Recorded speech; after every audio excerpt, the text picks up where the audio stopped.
Socialists like to point at megacorporations as a failure of market economy, but in reality they are the cancer that forms when you slowly add greater and greater government power and interventionism to a market economy. Megacorporations are what happens when you level up a monopoly, but just like everything else in the modern economy, they are a lot more complicated than monopolies. Unlike traditional monopolies, a megacorporation doesn't necessarily not have any competition. On the contrary, the hallmark of a megacorporation is when the only competition is another multi-billion-dollar corporation and a lack of small local competitors. This is because megacorporations, like old-fashioned monopolies, are fueled by bureaucracy and barriers to entry. It takes a large amount of energy and time for companies to manage day-to-day regulations of simply being in business at a small company level. This becomes exponentially more complicated if you are in an industry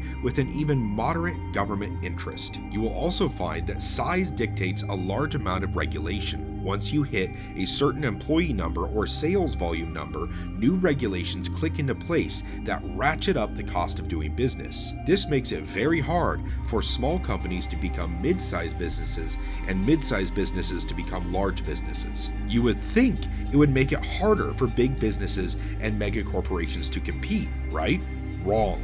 Because megacorporations have the retained earnings to keep powerful lawyers on staff or on retainer. It takes pennies per employee to keep those lawyers ready to go and help them avoid legal trouble and find loopholes. It would take a small business every dollar they make to get the same level of legal counsel. Likewise, they can afford representation in government. A huge corporation can get the right people in the right place to talk to those in power and make sure they know this, that, and the other thing will hurt their business. They can also make suggestions that help megacorporations but hurt small businesses, like additional feel-good green regulations that a megacorporation can fulfill easily but a small company can't. Again, this can come down to cost per employee. It is inexpensive in cost per employee to keep specialists on staff to fill those needs when you are a multi-billion-dollar company with thousands of employees. But it is an impossible burden when you are a $10 million company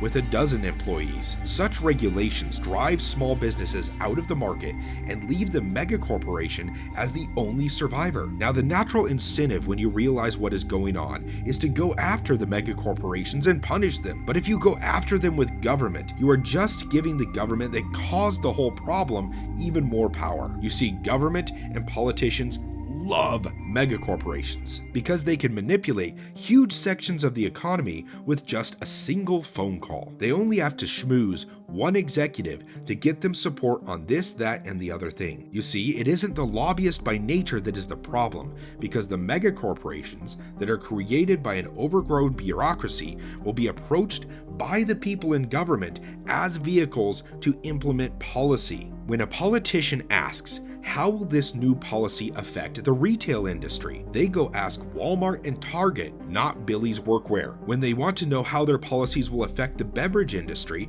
they ask Pepsi and Coke, not the local craft ginger beer company. They then claim that they have data on billions of dollars worth of that sector while schmoozing it up with their buddies and fueling the corruption that created the megacorporation. The problem is, you can't solve this by regulating, lobbying, or megacorporations. Every new regulation you support can and will be twisted to meet the ends of the politician because they are the ones crafting the legislation. Then it is implemented by the bureaucracy, and they will interpret it in their own best interest, which is always that the bureaucracy must expand.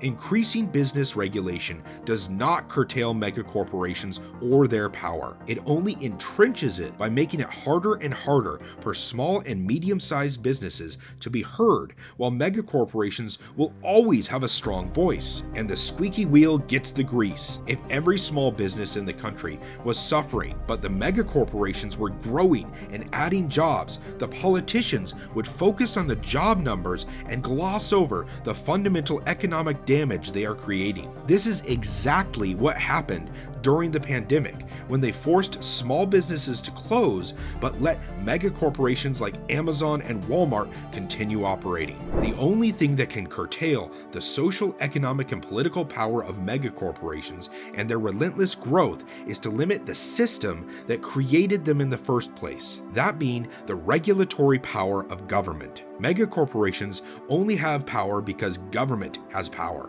Attacking megacorporations instead of the politicians and bureaucracies that created them is like attacking Frankenstein's monster instead of Frankenstein himself. If you leave the mad scientist alone, he will just make more monsters or make his existing monster stronger even after you beat it the first time it attacks. Once megacorporations can no longer access special regulatory privileges, exemptions, and sweetheart government contracts, they will naturally be replaced by new and more innovative competitors. Big companies are naturally stagnant and bloated. They do not adapt or innovate well, and that is why big companies like Sears and Blockbuster went the way of the dinosaur. But the problem is that those were in the age of the simple monopoly. Market factors could still overcome monopolies, but the megacorporation is something different. Because of the extreme entanglement between megacorporations and government, we see such perverse behaviors as megacorporations behaving as arms of the government, such as in the Twitter and Excel energy situations. We have passed the point where competition, no matter how dynamic or innovative, can overcome the advantages our government is giving megacorporations. This hydra can only be slain by attacking the heart of the problem: limitless government regulation and bureaucracy. If you enjoyed this video, please like and subscribe.